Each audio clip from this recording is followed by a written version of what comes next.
gördüyünüz bu şəkildə Mr. Meat adlı oyunda da öz qurbanlarını da öldürərək ətindən qıyma eləyib hamburger satırdı. Əslində həqiqi həyatda belə olmuşdur. Əsl adı Joey Meaton'dır. 1955-ci ildə 6 uşaqlı ailədə anadan olmuşdur. 6 uşaqdan biri idi. Özü də travmalı həyat olmuşdur. Atası içki içən bir adam olmuşdur. Anası isə heç nəyindən maraqlanmayan bir adam olmuşdur. Onun da atası maşın qəzasında da ölmüşdür. Anası da öləndən sonra yetim qalır.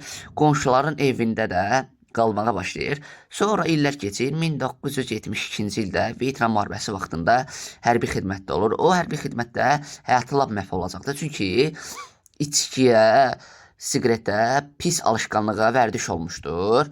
Orada da sonra hərbi xidmətini bitirir.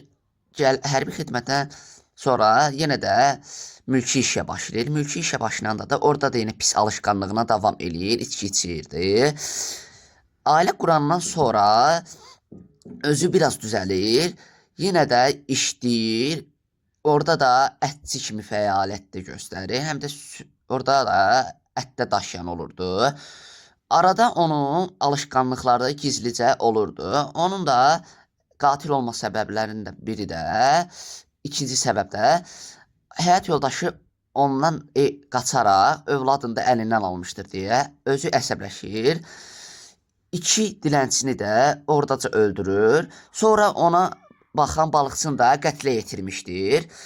Özü də qadınları da dəvət edirdi maşınına.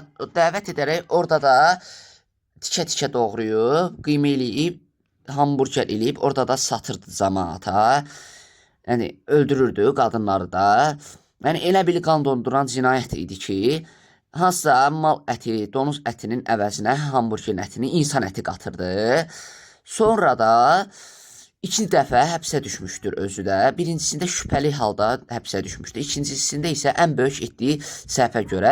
Çünki qadını öldürmək istəyən yerdə, qadın da bunun qatil olduğunu bilir, Mr. Meat'i də qaçır ondan. Qaçandan sonra polisə şikayət edir. Polisə şikayət eləyəndə də özü də təslim olur. Özü də ifadədə deyirdi ki, mənim də həyat yoldaşım övladımı əlimdən aldı deyə mən hamısını öldürməyə başladım. Onun öldürdüyü adamlar 13 dənə adam öldürmüşdür.